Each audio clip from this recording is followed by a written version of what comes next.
Everybody, Callie will explain to you what this thing is and does. Yeah. That's how we're gonna start today. Go ahead, Callie. Okay, so, you can kind of see it, but it's the meeting owl, right?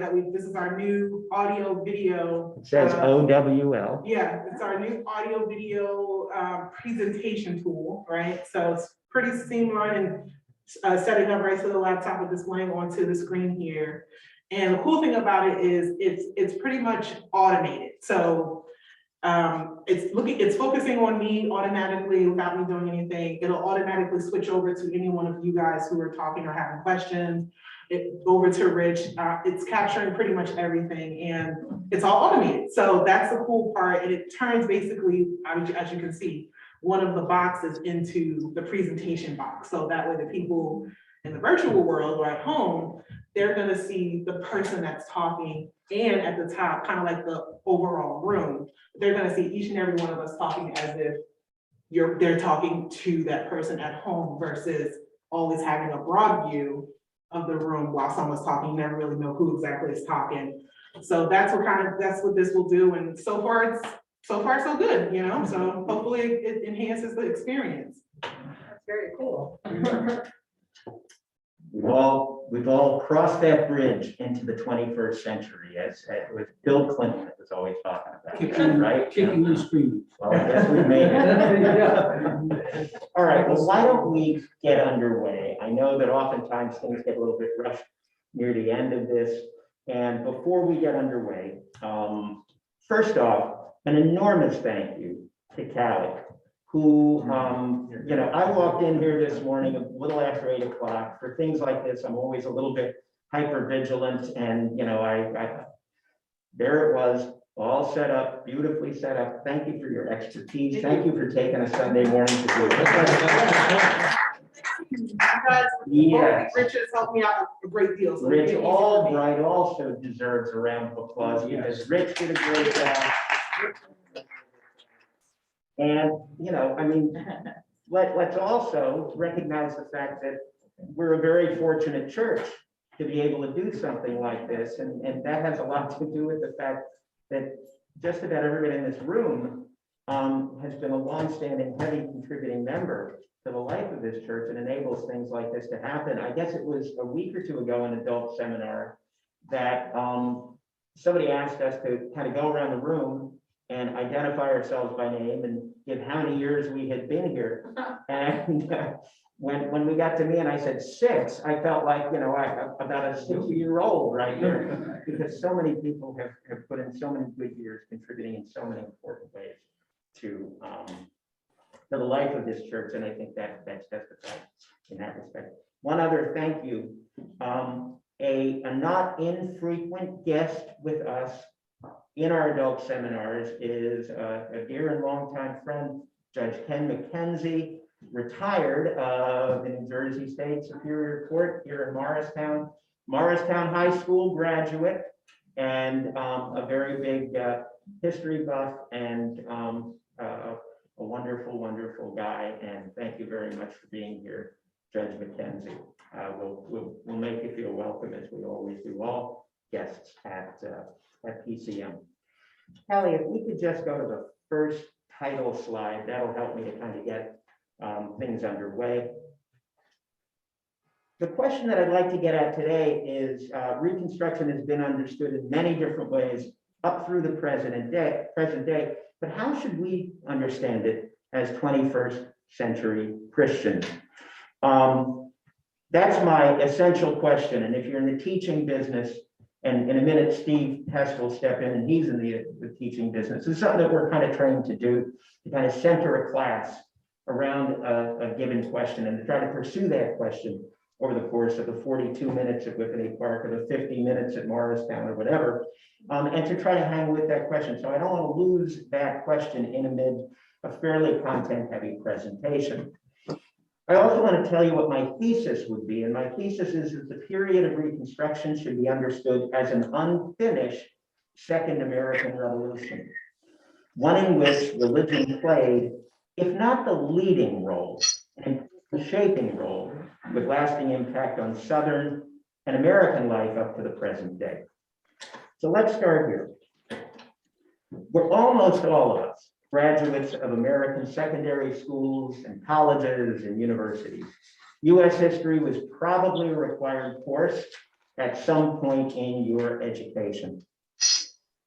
I'm not going to ask you to think back in deep detail to your high school education. It occurred to me at 8th grade open house the other night at Whippany Park that it's been 50 years since I was a high school sophomore. And when I explained to the groups that had come in that I had been at Whippany Park for 42 years, I got to thinking, I thought, well, okay, so when I started out at Columbia High School in September of 1971, if a teacher had just kind of shared with us that they had been at Columbia High School for 42 years, when would they have started at Columbia High? If we were counting backwards from 1971, the answer was 1929. And it made me think, holy smokes, starting in 1979, I'm as old as the hills for my school. So it's been a long time for any of us, but I kind of need a few shout outs, and you'll get on OWL here if you can share with us. My question is, when you think back to your education, and I mentioned the period of Reconstruction, what does it mean to you? What words come to mind? What images come to mind? You can even drag in what you've seen in films, read in books, whatever. But I'd just like to get a rough sampling of when that word Reconstruction comes to mind. What sorts of things do you tend to think of? And we are giving out class participation points today for anybody that will throw in. Reconstruction. Healing. Healing. Thanks. Promise. Tough time. Very tough time, Difficult time. difficult time. Wendy Deutsch says promise and corruption. Okay, corruption, and what was the first one? Promise? Promise. Okay, thanks, good. So these are the kind of things that people tend to associate with Reconstruction, maybe words like carpetbaggers Yeah. or scalawags. Maybe we've seen Gone with the Wind and we have some sort of a view of Reconstruction through that. That raises once again for us the question, okay, so those were kind of the images that we bring into this. How should we see Reconstruction as 21st century Christians? Well, I think the best way to get there is to take a look at how it's been understood through time. And I'd like to start in real time. In real time, I'm not sure that people really thought of it entirely as Reconstruction as something like revolution. And I think that revolution began on November 7th, 1861, when the largest amphibious invasion force in American history rolled in to Port Royal Sound in deep South Carolina, down right by the Georgia coast. Now, Port Royal Sound, and we're going to have Karen talk to us for a few minutes about that region because she's been there and has spent a lot of time there, and I have not. Port Royal Sound is one of the great natural harbors in the United States on the Atlantic coast, and we needed to take it. And those of you that know your Civil War history know that our first real big battle in the Civil War was an absolute Union disaster at First Bull Run. If we had done what we did at Port Royal Sound right off the bat, then the war would have gotten off to a swimming start, because DuPont's fleet rolled in and absolutely took control of that area very quickly, so fast and so hard that all of the planters, all of the great big plantation owners, and there was enormous wealth in that area, fled. And when I say they fled, I mean they didn't just kind of slowly move out. I mean, they got out as fast as they possibly could. So Reconstruction could be said to start on November 7th, 1861, which is not the traditional place where your high school teachers would have started it. They probably would have started it after Appomattox. It lasts traditionally until 1877, when in a disputed election, a deal is cut that in return for the Republicans taking the White House, the Republicans will take US troops off Reconstruction duty in the South, and that's generally seen as ending Reconstruction. But as I learned this summer, And I'll reference this in a minute. As I learned this summer, there are historians that are saying Reconstruction lasted a lot longer than that in certain parts of the South. By the way, the reference to last summer, I got this gig this morning because Mickey McDonald, ever ready to volunteer me for things like this, knew that I was going off to a National Endowment for the Humanities seminar on Reconstruction with an emphasis on South Carolina, offered out of the University of South Carolina, Beaufort. Unfortunately, because of the circumstances, I didn't get to go to Beaufort, South Carolina. I got to sit in my den on Ridgedale Avenue and do this. But thank you, Mickey, for that. And thank you all as being taxpayers. You paid for my 3 weeks of really good instruction. The National Endowment for the Humanities program is a wonderful thing. Okay, so let's talk about how this was seen. Well, some welcomed this revolution to greater or lesser degrees. Of course, the freed people in that region of South Carolina, and then eventually all over the 11 Confederate states, welcomed that revolution. A second group that welcomed it were Northern Republicans. When I say the freed people, I mean the formerly enslaved Black men, women, and children. A second group that really welcomed it were Northern Republicans, both moderate Republicans like Abraham Lincoln, who probably didn't really see it as a revolution. They wanted to do it as a managed Reconstruction, but also radical Republicans, people like Thaddeus Stevens of Pennsylvania, Charles Sumner of Massachusetts, who hoped to transform the South and to remake it along the lines of what's called free labor ideology, getting rid of slave labor and going with wage labor, and hoping that you would offer Black people as well as white people the right to rise. By the way, in your history textbooks, when you were in high school, if Stevens and Sumner appeared, they appeared as villains, and their transformation has been significant. A third group that also welcomed this revolution, we're calling it a revolution, even if it's more traditionally known as Reconstruction, would be the so-called scalawags and carpetbaggers. Two terms that aren't used that much anymore. But the scalawags were white Southerners who cooperated in Reconstruction. The carpetbaggers were white Northerners who went south to participate in Reconstruction. So those are three big groups that are on board and are interested in bringing this revolution forward. Now, some didn't appreciate the revolution. They didn't welcome it, and they worked to reverse it. Certainly the Southern planter class. The planters that fled their plantations in the Port Royal area would come back, and they would come back with political power, and they would come back with a vengeance someplace up the line. Second, Democrats. In those days, the Democratic Party was defined at least in part by its aversion to central government activism and also white supremacy. Good Democrats were good white supremacists, whether we're talking about Andrew Jackson, Stephen A. Douglas, or Samuel J. Tilden, or whomever. Certainly the white Southern Democrats were staunchly that way.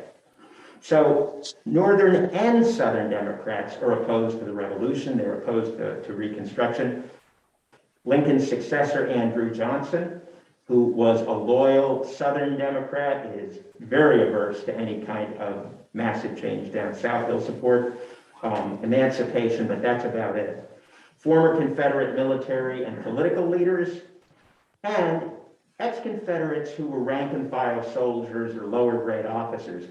This is pretty much the membership of the Ku Klux Klan, which arises in 1867 to push back against Black voting rights. And when the Klan has its back broken by the Ku Klux Klan Acts of 1871, signed into law by Ulysses S. Grant, by then president, and administered by, of all things, a former Confederate officer named Amos Ackerman, who had become Attorney General. And the Klan's back is literally broken, well, not literally, right? The Klan's back is figuratively broken by the early 1870s. But that doesn't mean that white supremacist violence goes away to try to rein in this revolution. So-called rifle clubs in the state of Mississippi, red shirts, as they're called in South Carolina, are more than willing to pick up their old muskets and go after Republicans, Black and white, especially at election time. So that's kind of how it's understood in real time. I guess there's a third group out there, as there always is, and there's probably a large number of Americans, many of them in the North, who don't care. and aren't terribly interested in it. They've got other issues, especially because as Reconstruction goes on, we go through some major economic problems in the country. So the second place that I want to look at, having disposed of how it was understood in time, is how was it understood after the fact? Callie, we could go to the first sort of visual slide there. There we go. Historians, of course, have spent a lot of time haggling over Reconstruction. And sometimes people will say to me, well, you know, history doesn't change. But we're all sophisticated enough to know that the telling of history changes all the time. And while there's always a set of facts, new facts sometimes emerge through research. Certain facts turn out to be not necessarily to be facts, and different interpretations emerge. The first real interpretive school of Reconstruction was called the Dunning School. And you can see Professor Dunning, who's dressed, he's on the left side there, who's dressed like a professor from some like 1930s musical or something like that, you know, with his mortarboard, you know, and his little goatee and Van Dyke. William Dunning, native of Plainfield, New Jersey, was the most influential voice on Reconstruction, a Columbia University professor. His interpretation really dominated play from the 1890s all the way up until probably the early 1950s. And it's probably the version that your high school textbook gave you. And if it was a version that your high school textbook gave you, chances are, because probably your high school history teacher was actually there at your school to be the defensive line coach, you know, or the baseball coach or whatever, because social studies has always tended to be a bit of a hybrid department. We coach and we teach history. Dunning's approach emphasized very heavily the wrongs committed by freedmen, the freed slaves, radical Republicans, scalawags, and carpetbaggers. This is the school that says that guys like Thaddeus Stevens, who were pushing hard for black suffrage, were villains, were the bad guys in this thing. Dunning and his followers saw this as a great wrong committed against a gallant, outnumbered, but defeated South, defeated to a lost cause. Probably the most influential means by which to transmit the Dunning School was not Dunning's own books and the books of his followers. There's a guy named Claude Bowers, who was a really important New Dealer under Franklin Roosevelt, who was also a big advocate. He wrote a big book called The Tragic Decade. And the tragedy was not lynching, the tragedy was not election year violence. The tragedy was what was done by Republicans to white Democrats.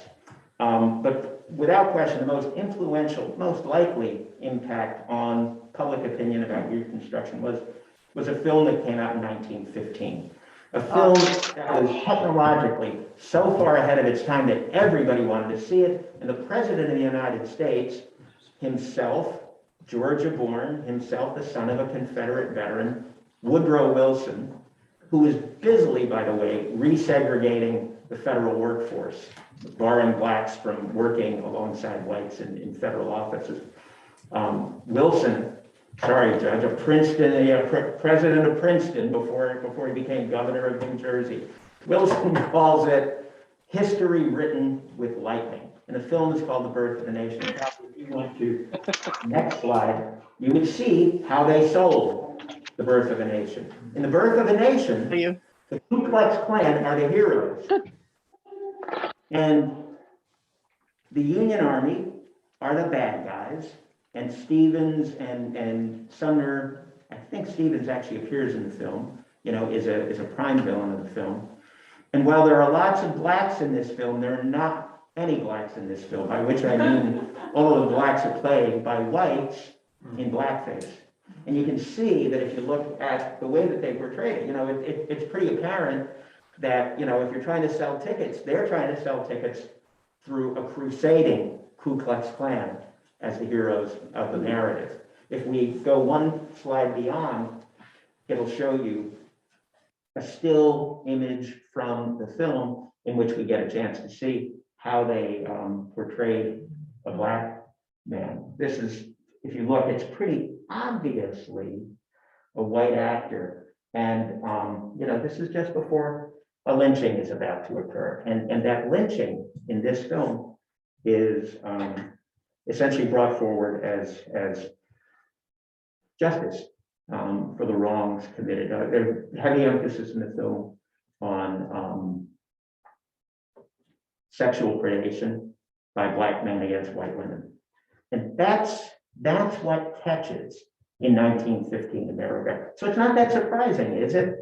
Given a lot of other things that have been happening, but because of attitudes like this, that when we finally do commit to fighting in World War I, we fight World War I with a segregated army, black units, white units. And the black units, somebody like the 369th New York, the famed Harlem Hellfighters, actually have to turn to the French government for uniforms before they can go out into combat. And, you know, so this is kind of reflective of that.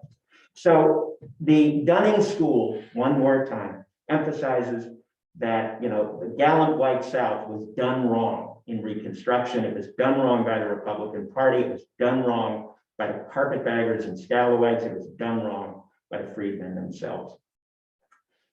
Let's be honest, Gone with the Wind, while it's not as hard-edged as this, does kind of reinforce that Dunning School view. There is pushback, and it comes from W.E.B. Du Bois. If we went back to, here's Du Bois. Harvard educated, Massachusetts born, the greatest intellectual voice of Black America, certainly in the late 19th and the early 20th century. You know,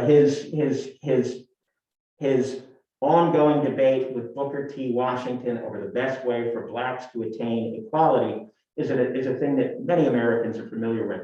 But I think for our story, it's important that in 1935, he comes out with a book called Black Reconstruction, and it challenges the Dunning School in significant and persuasive ways. He argues that the Republican governments that are set up in the South after the Civil War, which are multiracial coalitions, as we'll see in a moment, were actually quite effective. They did important and necessary things, among other things, building public school systems for all children, doing a lot of the infrastructure rebuild that had to happen after you had this big war, and that they, and in effect, he argues very persuasively that the Dunning School had gotten that badly wrong.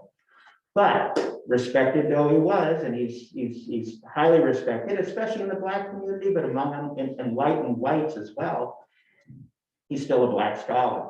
And it's 1935, and it doesn't really change the game significantly.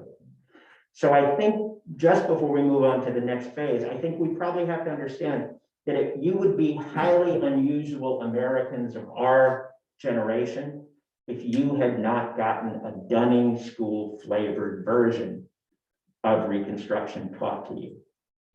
It would be, if you didn't get that view, you must have gone to some sort of progressive private school where they fed you granola for lunch, and you know, because a standard American public school education would have hewed to that line.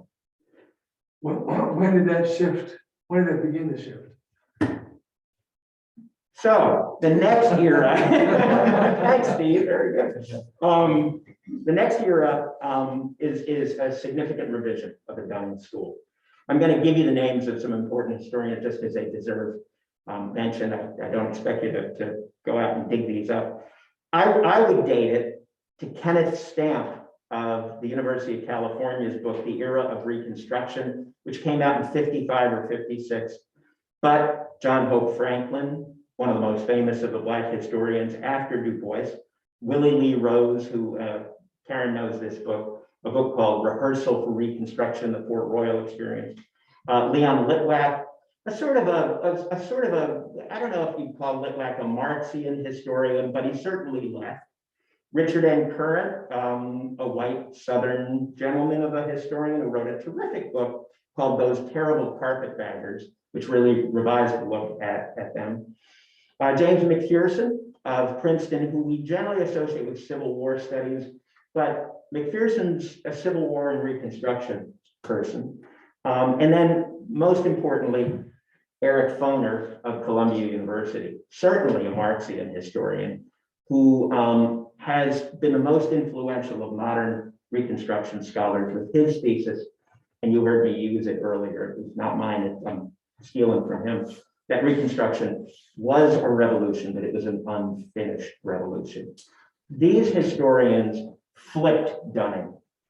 They shifted who were the good guys and who were the bad guys in this thing.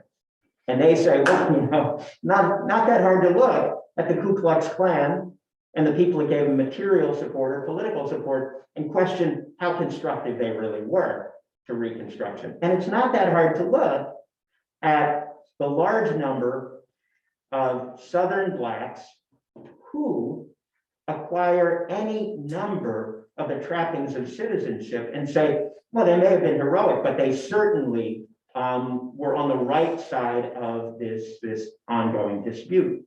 Their emphasis of these historians would have been on the social, economic, political, and constitutional gains and improvements undertaken by a coalition, a multiracial coalition of Northern whites, some of whom were in the South and some of whom were out of the South, progressive Southern whites, and one of those progressive Southern whites, and if you've ever read Michael Shara's wonderful novel on Gettysburg, The Killer Angels, Lee's second in command at Gettysburg, James Longstreet, became what you would call, what in the old days we would have called a scalawag.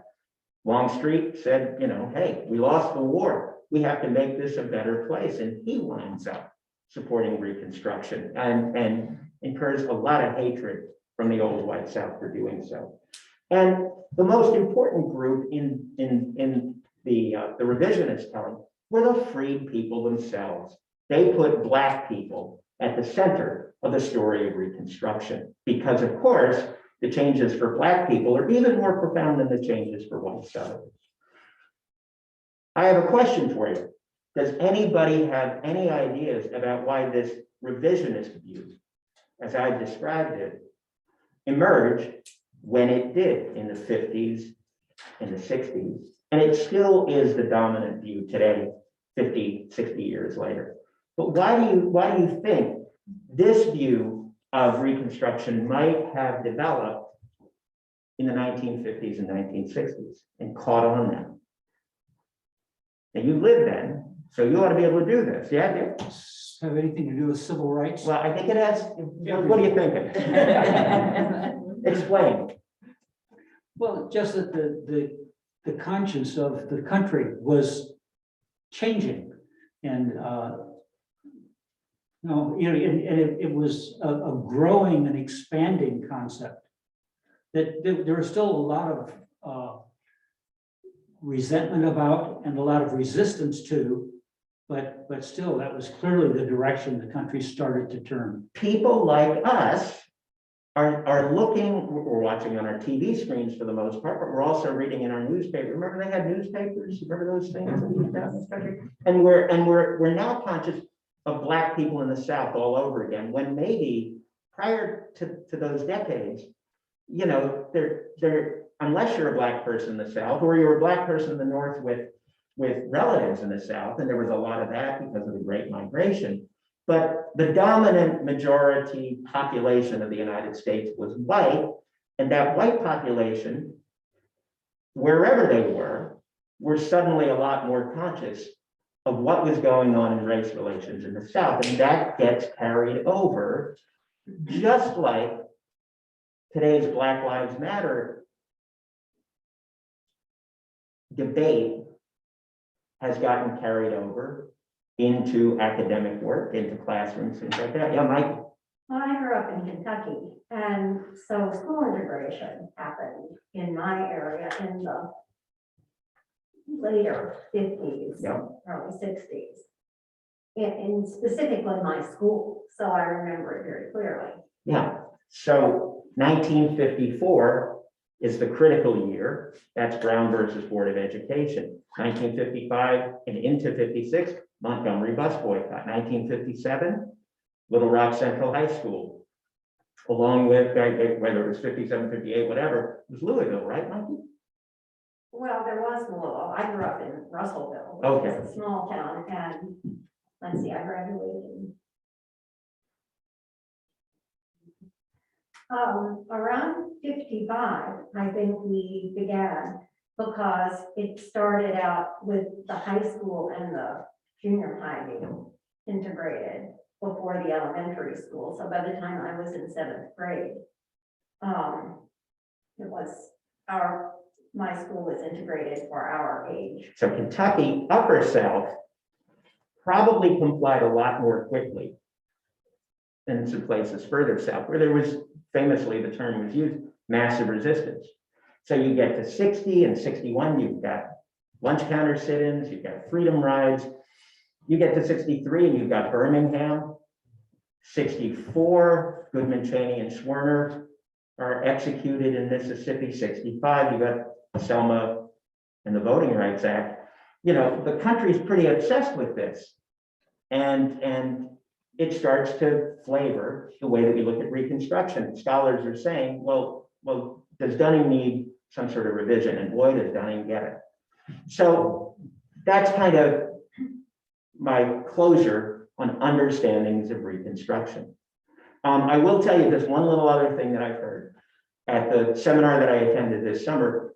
Even though Foner is the giant of Reconstruction studies, and his Unfinished Revolution thesis is one that's widely respected, Foner has begun to get just a little bit of criticism from younger historians. Why? Because they contend that in his take on Reconstruction, he hasn't been quite as attentive to gender as he should be. And once again, where's that coming from? Probably partly from the Me Too movement. And, you know, it's a reminder that no history is ever quite settled, that a lot of history gets written with what's happening around at that time. I could give you examples of that, but this is not a graduate seminar, and you don't have to know historiography. All right, so let's just stop and ask ourselves regarding Reconstruction. So what? So Reconstruction happens, maybe it starts in 61 and ends in 77. Maybe it starts in 63 and ends in 77. Maybe it starts in 65 and ends in 1896 with Plessy against Spurs. You know. But so what? It happened. I just want to briefly answer that question. By the way, that question, so what? I can remember a professor that I had in graduate school who had studied under the legendary Bernard Bailyn, who was this gigantic colonial and revolutionary historian at Harvard, and legendarily a really tough guy to have as a graduate school professor. You know, you'd write these papers and you'd have to present them to your classmates and he'd tear them all apart, you know, for you. And his question that he would usually finish up, you know, a grad student presenting would be, so what? And it's a question that I found useful as a high school history teacher. You know, every now and then I like to throw it out there, and it's a dangerous question as a high school history question, because the kids are all sitting there through your whole lesson saying, so what, you know, about what you're trying to teach. But I think it's a good question for us. So let's just look at so what in 4 ways. So what in a political sense? So Reconstruction happens. So what? There's a big so what here. Black voting and black office holding happens. Kelly, if you could go one more slide there. No, that's right, the next one after that. This is a sort of a team picture of the South Carolina Constitutional Convention of 1868. And if you can make out images, you'll notice a fair number of black men in that group.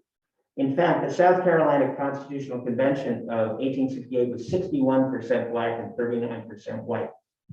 And what are they doing? They're writing the fundamental law of the state. This is, you know, this is not voting on whether or not to declare it National Cheeseburger Week or something. This is serious stuff. That's fundamental law for South Carolina, the highest law of South Carolina. And where is it? It's South Carolina. And I just want you to think about what South Carolina means. South Carolina is the state that blocked the outlawing of the transatlantic slave trade at the Constitutional Convention. South Carolina is the state that gave us John C. Calhoun, the author of the notion that slavery was a positive good, a brilliant legal and constitutional mind. You know, unfortunately, somebody with that attitude also had great intellectual and constitutional and political skills. South Carolina is the first one to leave the Union.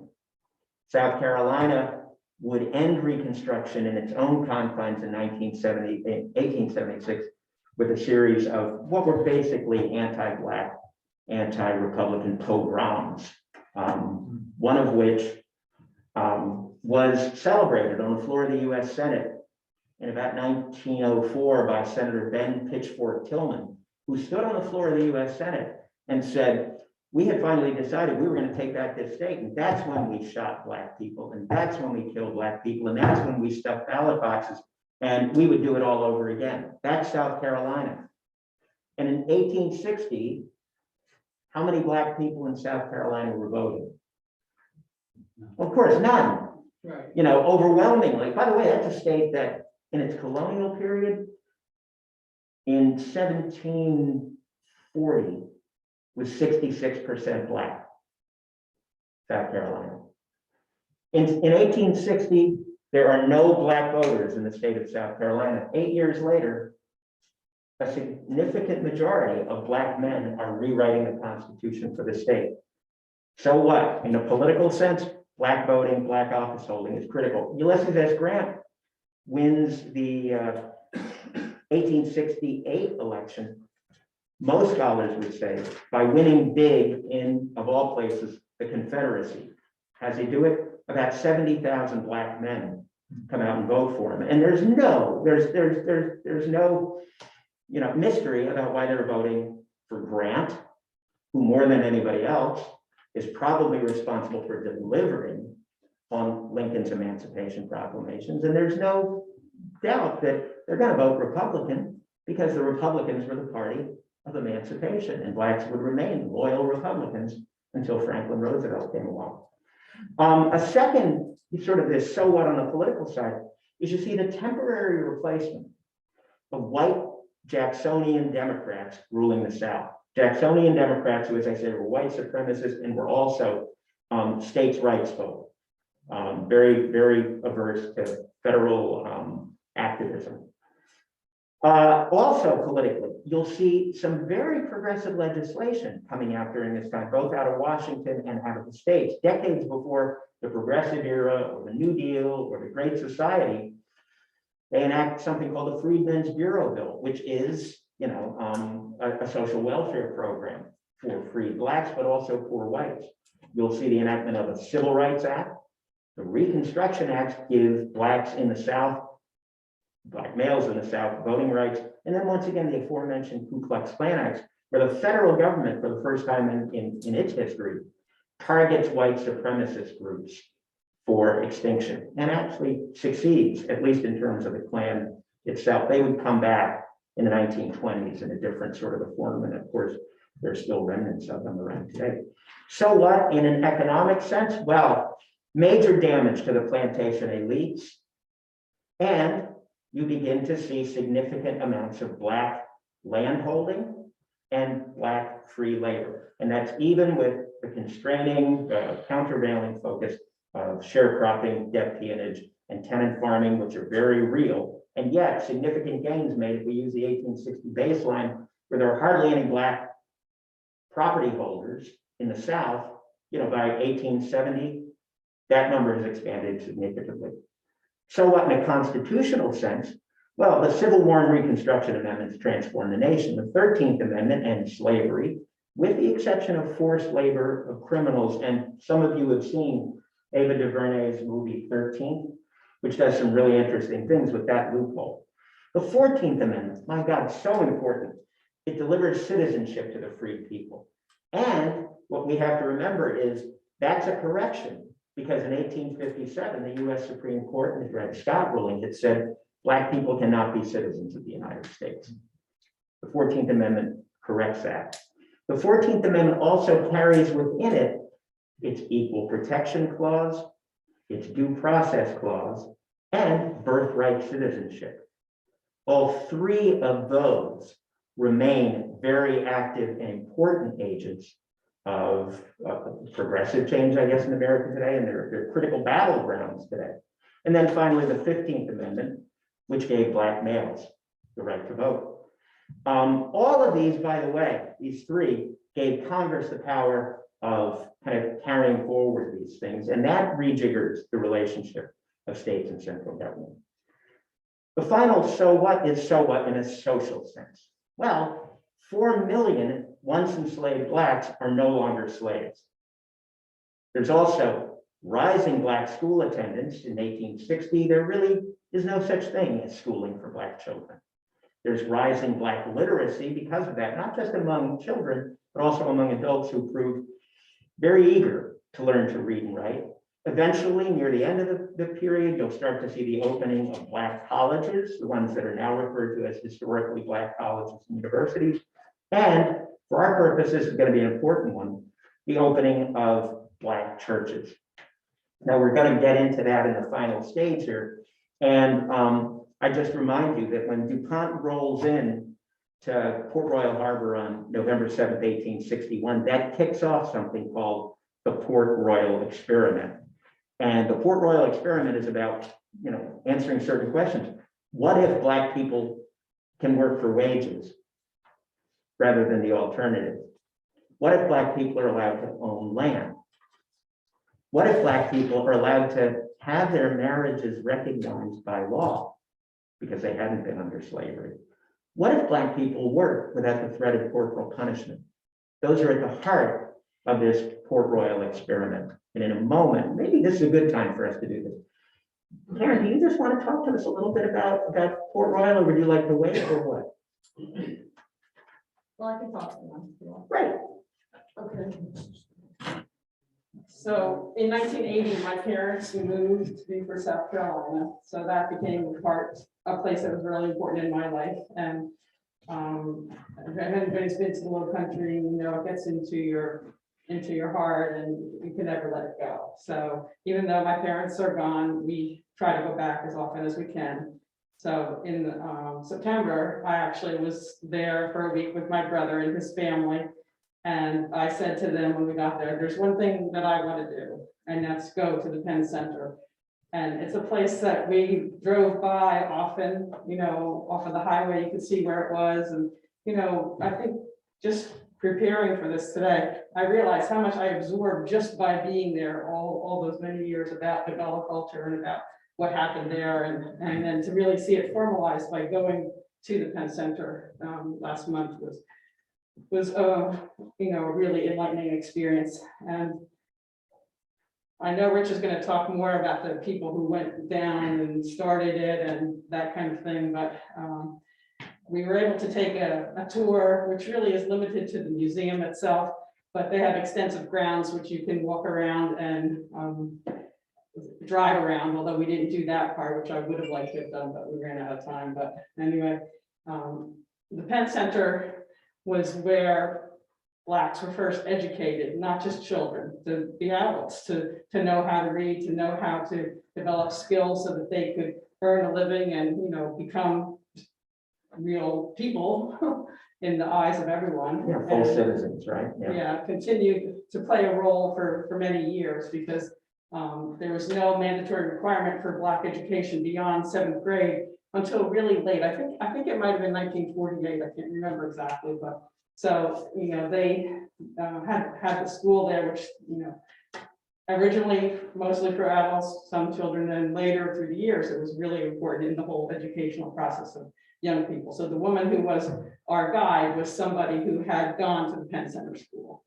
And we learned about different people, including someone who later went on to college, to medical school, became a doctor, and came back to the area and was the doctor for all the people in the area. So there were a lot of artifacts on display, things like the fish nets that they learned to make, and different equipment, and a lot of area in the museum was devoted to quotations from Laura, who you're going to speak about, who was one of the missionary types who came down there and started the school. And then there's also an area that's devoted really to the culture, including, talking about the Gullah people and displaying art by people like Sam Doyle, who was a self-taught artist, really primitive art, who the guy even said herself, his stuff was everywhere. He would use whatever materials he could find and paint, etc., and try to give it away, sell it very cheap. And now, at some point, he was discovered and recognized, and people are saying, "Wow, I wish I kept that thing that Sam gave me," because now it's worth a lot of money. Karen, you brought a bit of material culture today, right? Yeah, I did bring some books. Some books that you can look at afterwards, Right, if you have a minute, but also you brought Yeah, with you. I brought a sweetgrass basket, which, this is a craft that was carried over from Africa. And that's the thing about this area. They're all little islands. My parents actually moved to a little island that was called Coosaw Island, which was really a black island, and a very small percentage of whites lived there even then. And we would just drive along Highway 21 going out to Hunting Island State Park to the beach, and you would see along the road, people would have a table with the sweetgrass baskets that they were selling. You don't see that as much anymore, but I didn't actually buy any until after my mother died in 95 and my father died in 2005. So at that point, I'm like, I don't know if I'm coming back. So I bought the basket, and I have the seminal work about sweetgrass baskets from the person. I bought this at the time that I bought this in a much bigger basket that I didn't bring. That's probably worth a lot. Karen mentioned, she used the word Gullah, and this is a subculture in the Sea Islands, confined to the Sea Islands really, which is Black Americans who were able to retain an awful lot of their African culture. And that probably has something to do with the fact that the area is isolated and is broken up into little islands. And there were no bridges. And in those days, no bridges, probably still not a lot of them. And I think Gullah is thought by some to come from like a sort of a derivation of Angola, Right. that this was a place in Africa where they appear to come from. There's a kind of an interesting Gullah dialect that we associate with that area, and there's kind of Geechee and on all this stuff. It's quite fascinating. And part of the reason is that they were not allowed to speak their languages from Africa, and yet they didn't really know English and would be made fun of when they tried to speak it. So people who lived in that area, which was remote, and especially after the planters left, they were all there on their own. They developed this language, and then at some point, the white people were learning Gullah too, because the Black nannies who took care of the children were speaking it, and they picked it up, and so it really has lived on. And I want to thank Karen for Mickey volunteered me. I volunteered Karen for this segment. But let's get Karen out. And Karen will be available for questions after we're done, right? for show and tell. Yeah, for show and tell, right. So this leads us into our final question, which is really, once again, that essential question. And what I want to do is I want to see if we can understand this as Christians and look at the Christian side of the story of Reconstruction. So how does it impact American Christianity, and how does American Christianity impact it? Well, first, let's look at Black Christianity. Reconstruction, not just in the Sea Islands, but all over the South, leads to the proliferation of Black founded, Black led, and Black majority churches. If we think about it, while there were Black churches, mostly set up by free Blacks in various parts of the country before emancipation, most Black slaves would not have had the wherewithal to form their own churches. Most of them that attended something that we would recognize as church were attending their masters' churches, where the message was slaves obey your masters, which is coming out of certain parts of scripture. Well, when emancipation happens, a lot of the freed people say, that's the last place that I'm going to worship. And so they form their own churches. And as we know, this has been a terrifically powerful, important impact, had a powerful and important impact on American life writ large, from everything from music to social activism to worship forms. Second,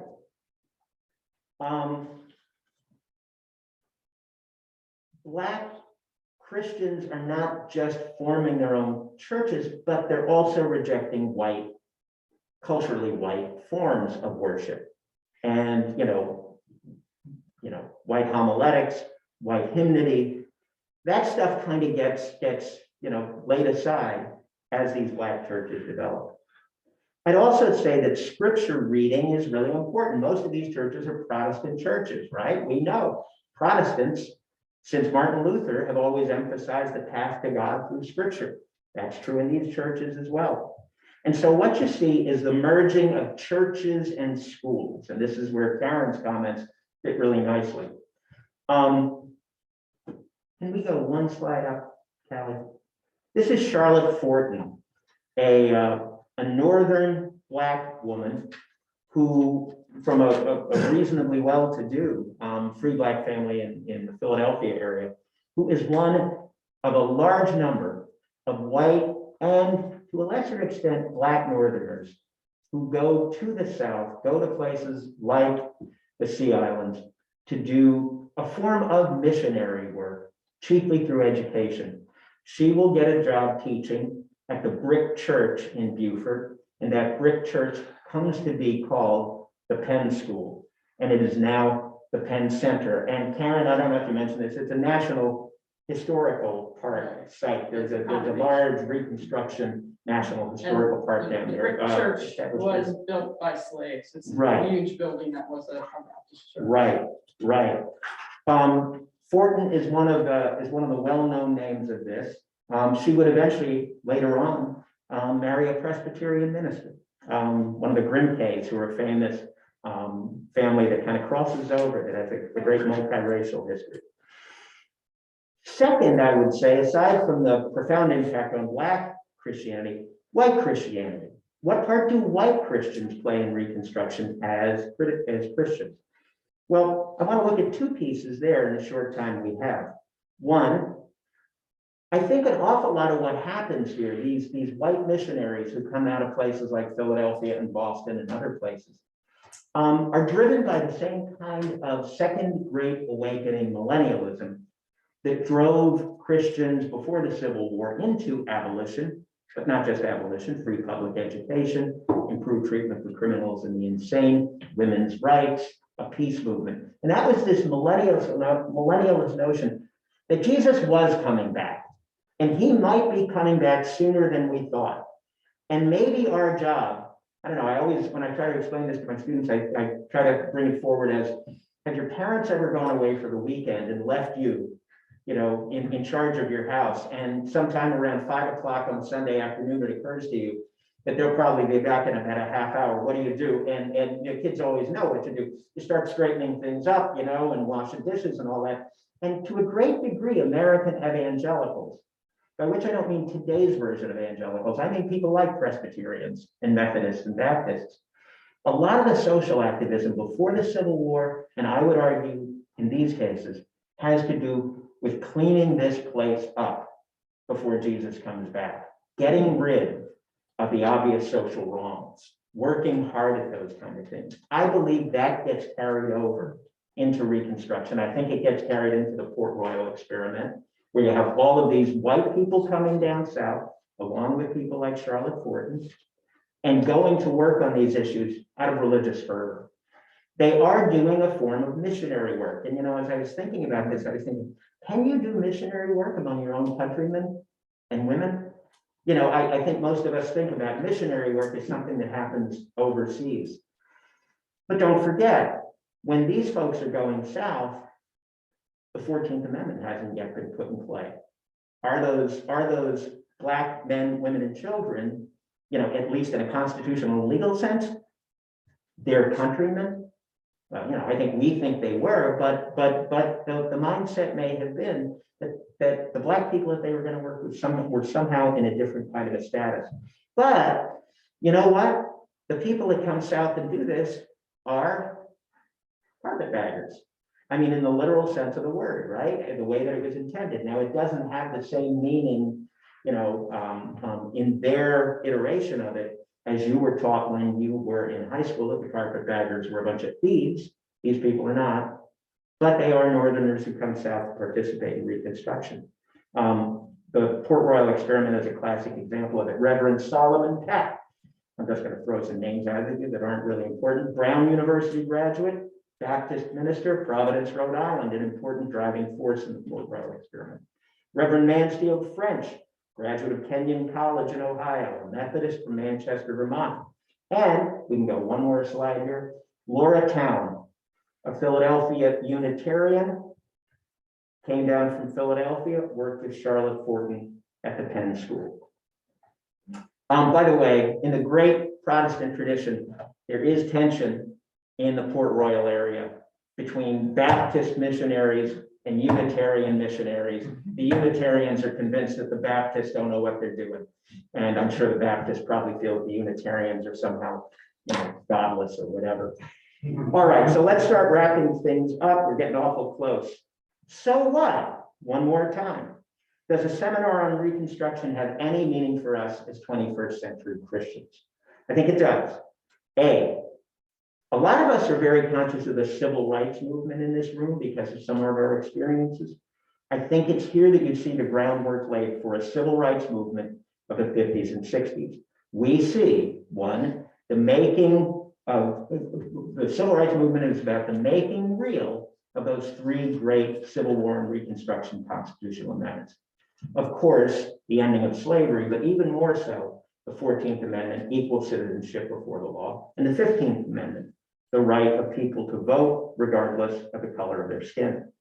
Also, by the 1950s and 1960s, the Black ministers that are going to be such an important driving force in the civil rights movement, many of those men, and they're almost all men, were educated in the all-Black colleges founded at the end or in the wake of Reconstruction. King is a Morehouse man. John Lewis comes out of one of the seminaries in Nashville. Third, Black churches, many of them founded during or because of Reconstruction, well, they become strategic staging areas. They become headquarters. They become launch pads for famous and successful direct action protests. And there are people in this room right now who have seen 16th Street Baptist Church in Birmingham, out of which poured waves of demonstrators to fight against Bull Connor and German shepherds and firemen wielding powerful fire hoses, fight nonviolently against them.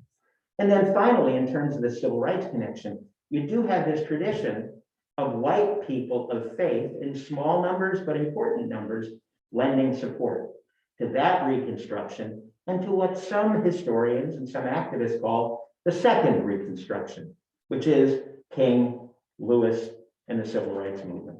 And Rich, I forgot to say, Martin Luther King and his associates would go to the Penn Center. It was a place they felt safe, and they would go there for strategic meetings, and he wrote parts of famous speeches there, and they really welcomed him and supported him, and they were actually building, he stayed in one specific cottage, and they were building a cottage on the water for him. That was finished in 1968, but it was too late. Which leads us to the third Reconstruction. There are people who today are saying we're in the middle of one of those with the same kind of agencies going on. You've got groups trying to push forward a multiracial democracy, and you've also got people that don't really welcome that and are pushing back against it. I mean, I would think that William Barber's North Carolina-based activism would be in the tradition of the first and the second Reconstructions. The activism before and after the murder of George Floyd, much of it coming from people of faith, though not all, Black and white, at least among certain generational groups. A lot of the activism surrounding Black voting rights right now is related to Black churches and their political practices. In fact, I'm pretty sure that New Jersey in this upcoming election will have its first manifestation of the souls to the polls tradition that has developed in Black churches, because we now permit some early voting in this state. I thought I heard a radio report the other day that we expected to see some of that out of the predominantly Black churches in New Jersey. And then finally, and we don't have time to go into it, but we can't blink it away, continued tension over the ways and extent to which to teach history. especially America's challenging racial history, especially in the public schools. So let's close off this way. Reconstruction is about politics, it's about the Constitution, it's about economics, it's about educational opportunity, it's about social change, and a whole lot more, as well as it's about the pushback that ultimately ended it. But how should we as 21st century Christians understand it? Well, it's part of our Christian heritage worldwide and in the USA. It's, secondly, an important and liberating and empowering juncture in the history of Black American Christians. Third, it's an ambiguous period for white American Christians, as there's very positive involvement from some quarters, ambivalence from others, and, you know, the Ku Klux Klan was mostly made up of professing Christians. So I think we have to factor that in too. And sometimes they fought violently. And when they blasted their way back into power, and it's a kind of a sad way to end off, but the ending of Reconstruction, which meant the collapsing of Black political power and the return to the old white Southern Democratic white supremacist control of the South, was referred to by the people that successfully made that transformation, that returned white supremacist power to control in all 11 of the Confederate states. How did they refer to it? The label they put on it, the label they put on themselves. They called themselves redeemers, and they called the return to white power redemption. On that uplifting note, I'm done. Well, before we thank, Questions? before we thank Rich, if you check your calendar, you'll see that next Sunday is Halloween.